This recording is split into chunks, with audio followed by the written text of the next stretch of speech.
dedicated to Eastern and Southern Kentucky. This is WYMT Mountain News at 6.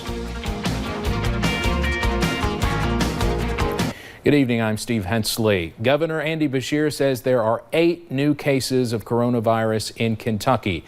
The total is now up to at least 35. None of those still are being reported in southeastern Kentucky.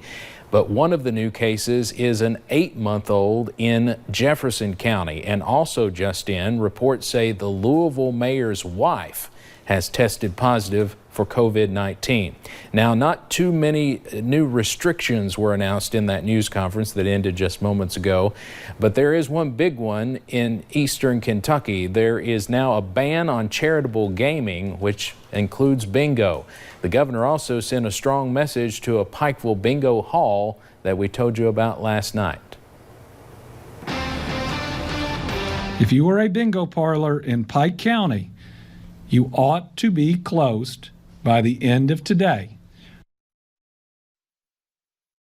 Was Governor Andy Beshear in his news conference about a half hour ago. We'll have more on that Pikeville bingo hall controversy in just a moment. But first, steps to slow down the spread of COVID-19 include limiting gatherings at funeral homes and weddings. The governor urged people to move to memorial services once this scare passes for loved ones who die in the coming weeks.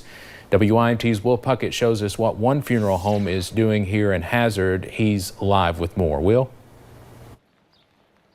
Steve, right now the governor has only made recommendations towards funeral homes and even weddings for that matter. He's saying to try and limit it, like you said, to a memorial service and keep that initial funeral down to a select few people, mostly close family members. Over at Maggard's Funeral Homes, they are taking precautions, hoping that an order does not come down for the governor, and they're doing just enough to keep that from happening.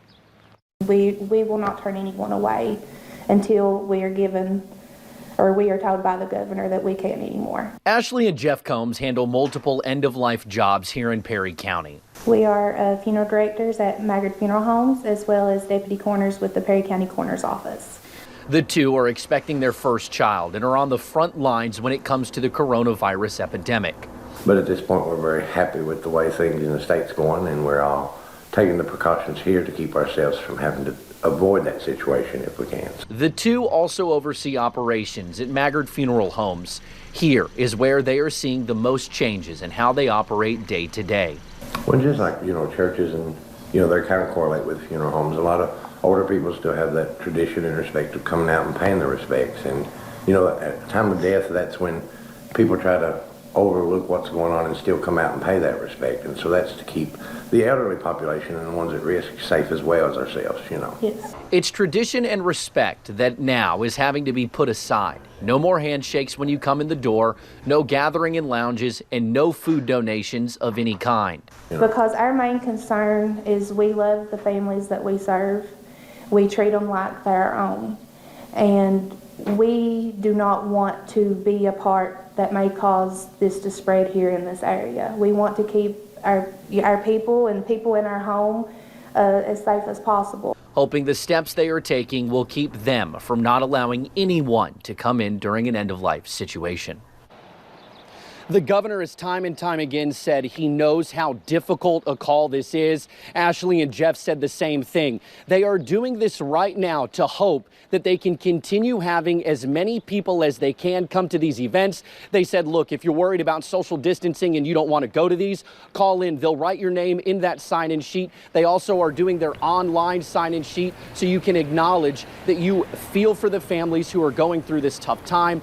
Again, it's as simple as not shaking hands, not bringing in outside food, and not gathering in their parlors. Steve? All right, Will, thank you. With 35 cases now in Kentucky, here's a look at where those patients are in Kentucky. You can see the majority of those cases, 9, are in Jefferson County. Of course, that includes the city of Louisville. As businesses and organizations continue to close, people in Pike County are growing exceedingly cautious. So when a parking lot full of cars was noticed at a bingo establishment in that area Tuesday night, Many voiced their frustration. WYMT's Buddy Forbes has more on the situation and how the city is dealing with the closure of so many businesses. Many in the Pikeville community were concerned Thursday night when dozens of people showed up to play bingo at Mark IV. The establishment, while not breaking any laws, was also not adhering to the 10-person limit and social distancing practices suggested by local and federal entities. A safer environment, keeping people apart, reducing the number of gatherings that occur. By Wednesday afternoon, signs were posted, closing the bingo hall until further notice.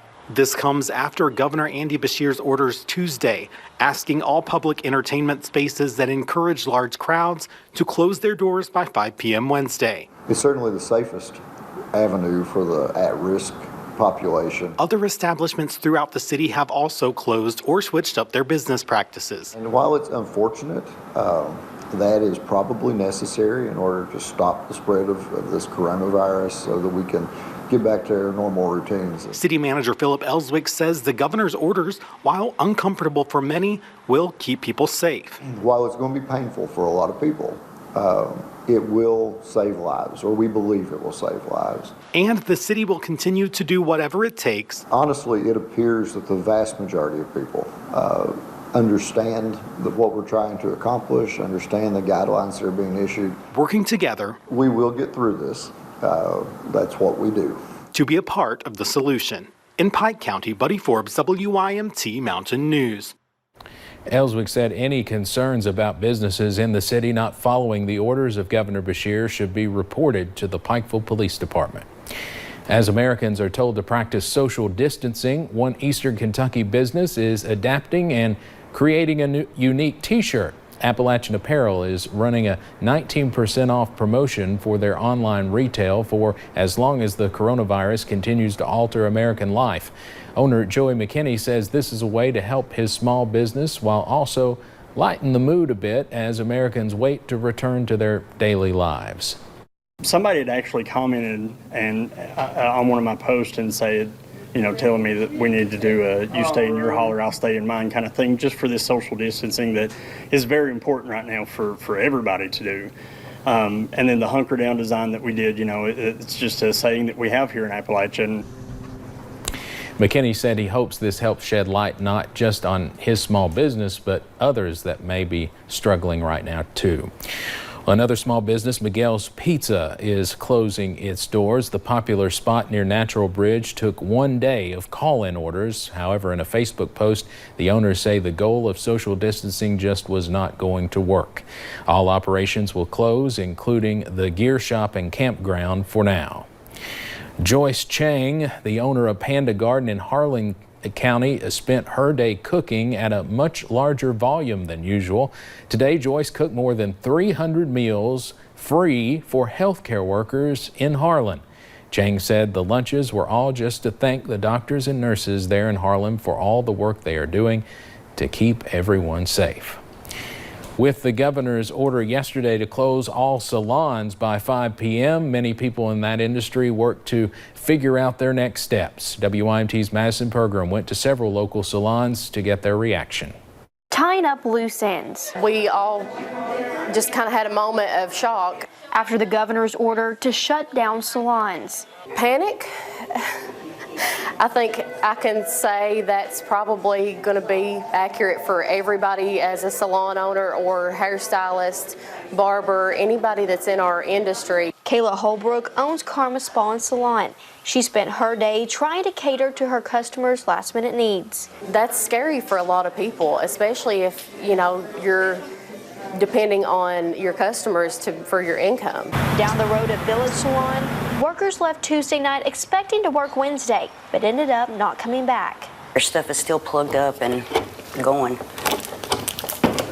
For both salons, the concerns surround the uncertainty. A lot of the ladies that work here, they're the breadwinners, or they're not married. They don't have a second income to fall back on. Christy Robinson, the manager at Village Salon, continues to focus on the positive. I've been texting them and telling them don't live in fear. Get the moment out, cry it out, whatever you need to do, and go be a blessing to somebody. Go do something for somebody else. And encourages others to do the same. We all need to have our faith in God and keep marching forward. Don't wallow in it, and just look for the good in it. Awaiting the day they can return doing what they do best. We'll be back as soon as we can. In Hazard, Madison Pergram, WYMT Mountain News. The Army Corps of Engineers closed day use of recreational areas along with postponing campground openings across the Bluegrass. Those measures went into effect as of yesterday. Campgrounds are expected to open now on May 11th. The move impacts Carr Creek, Buckhorn, and Cave Run lakes here in eastern Kentucky.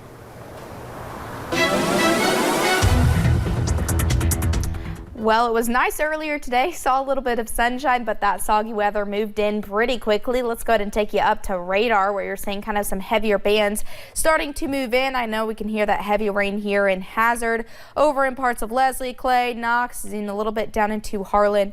Letcher County getting some pretty heavy rain, and looking over into Pikeville, Paintsville, up into Moorhead, starting to get a little bit of a break, but more rain's expected as we head throughout the rest of the night. I'll have those details coming up in just a little bit. All right, Paige, thank you very much. Today, Appalachian Regional Healthcare officials decided to limit all visitation, meaning absolutely no visitors will be allowed to walk through the doors. Most visitor entrances will be shut down. Now, there are just a couple of exceptions. If there is a patient at the end of life, family will be allowed to visit. And for labor and delivery, one person of the mother's choosing will be allowed in the room as long as the person does not have a fever greater than 100 degrees. Pediatric patients will also be allowed to have one parent or adult with them. They will also be checked for fever. I've been in the healthcare industry for over 20 years, and I've never seen this happen before. These are unprecedented times, but it is what we have to do in order to ensure that our most vulnerable population is safe. Dr. Brayman says she's encouraging families to take advantage of technology like FaceTime and Skype, and we'll have more on the ARH situation coming up tonight at 11. Meanwhile, doctors at UK Hospital in Lexington are explaining how they will go about ending elective procedures. It's all in an effort to conserve supplies and space in anticipation of more COVID-19 cases. The good news is doctors say there are enough supplies right now. They currently own 193 ventilators. Employees also confirmed right now there are enough masks, gloves, and gowns to cover employees. There have been a lot of questions and concerns about testing for COVID-19, and in some places we've seen the number of confirmed coronavirus cases skyrocket as testing requirements relax and the number of tests grows. Garrett Weimer dug through the data from state public health departments across the country to see how Kentucky stacks up. According to state public health leaders, Kentucky has 35 positive cases from about 500 total tests. That means around 7% of tests conducted here have come back positive. That puts us right in the middle of the states that surround us, but percentage-wise on the low end. It's higher than West Virginia and Missouri, which have fewer cases and tests than Kentucky, and also higher than Virginia, which has more than double the number of Kentucky cases, but also substantially more tests done. Now, we should note when it comes to comparing the number of tests, each state reports their numbers a little bit differently. So that throws off these comparisons. As testing expands to more labs, many states, including Indiana, Tennessee, and West Virginia, report the number of tests only from public or state labs, not from private or commercial labs. Indiana shows 20% and Tennessee now 27% positive cases out of tests conducted. But again, it's hard to get an exact number. Ohio doesn't report the number of tests, but latest numbers show more than 300 people have been monitored. Questions remain right now about how widespread testing is, can be, and should be. Those concerns will likely stick around because with the way many states are reporting test numbers, it's hard to find out just how many tests are being conducted.